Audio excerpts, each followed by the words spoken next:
Assalamualaikum warahmatullahi wabarakatuh. Perkenalkan, saya Teguh Saputra. Saya merupakan mahasiswa Institut Bisnis Muhammadiyah Bekasi, program studi manajemen semester 4. Di sini saya akan membahas materi tentang manajemen kinerja. Nah, di sini kita membahas yang pertama tentang konsep dan pengertian manajemen kinerja. Selanjutnya ada tujuan manajemen kinerja. Yang ketiga ada tahapan manajemen kinerja. Dan yang terakhir ada aspek terkait manajemen kinerja. Pertama, kita membahas tentang konsep manajemen kinerja. Manajemen kinerja adalah suatu pendekatan atau proses yang digunakan oleh organisasi untuk mengelola kinerja karyawan agar sesuai dengan tujuan organisasi. Manajemen kinerja melibatkan perencanaan, pengawasan, pengukuran, evaluasi, dan pengembangan kinerja karyawan dengan tujuan meningkatkan efektivitas, efisiensi, dan pencapaian hasil organisasi. Selanjutnya kita membahas tujuan manajemen kinerja. Pada dasarnya tujuan dari manajemen kinerja adalah untuk meningkatkan kinerja karyawan, mengidentifikasi kekuatan dan kelemahan karyawan, mengarahkan karyawan untuk mencapai tujuan organisasi, meningkatkan komunikasi antara manajemen dan karyawan, dan memberikan umpan balik yang konstruktif agar karyawan dapat tumbuh dan berkembang secara profesional. Namun, tujuan manajemen kinerja dapat dibagi tiga, yaitu tujuan strategik, tujuan administratif, dan tujuan pengembangan. Selanjutnya kita membahas tentang tahapan manajemen kinerja.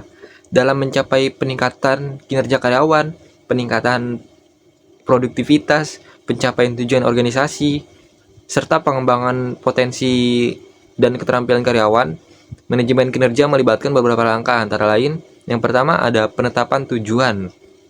Tujuan yang jelas dan terukur ditetapkan untuk karyawan atau tim yang sejalan dengan tujuan organisasi.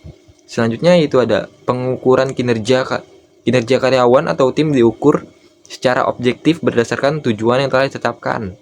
Selanjutnya ketiga ada umpan balik. Karyawan diberikan umpan balik terkait kinerja mereka, baik yang positif maupun yang perlu ditingkatkan. Yang keempat itu ada perencanaan pengembangan.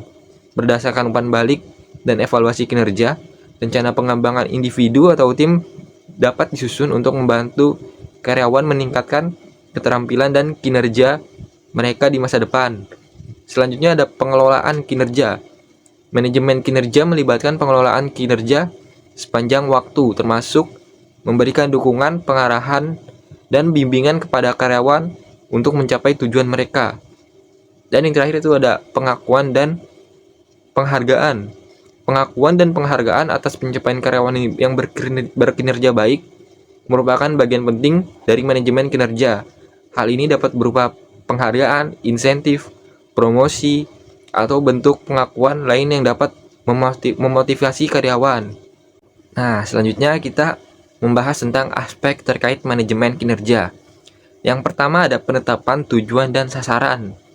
Manajemen kinerja dimulai dengan penetapan tujuan dan sasaran yang jelas bagi setiap individu atau tim di dalam organisasi tersebut.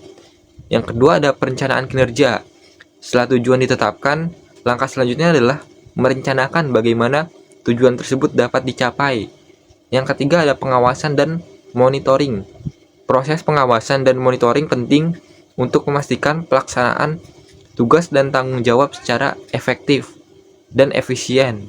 Selanjutnya ada evaluasi kinerja.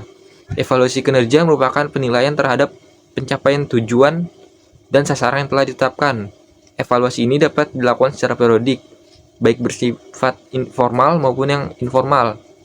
Selanjutnya ada pengembangan kinerja. Setelah evaluasi kinerja dilakukan, langkah selanjutnya adalah mengidentifikasi area yang perlu ditingkatkan dan mengembangkan rencana pengembangan untuk meningkatkan kualitas dan kemampuan kerja individu atau tim. Selanjutnya itu ada pengakuan dan penghargaan. Pengakuan dan penghargaan merupakan hal yang penting dalam manajemen kinerja yang efektif. Selanjutnya ada manajemen kinerja yang berkesinambungan.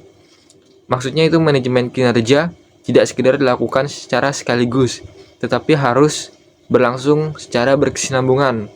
Artinya, proses penetapan tujuan, perencanaan, pengawasan, evaluasi, pengembangan, dan pengakuan harus menjadi bagian dari siklus yang terus-menerus dilakukan untuk meningkatkan kinerja individu dan organisasi secara keseluruhan.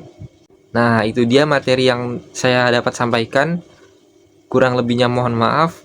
Wabillahi taufiq wal hidayah. Wassalamualaikum warahmatullahi wabarakatuh.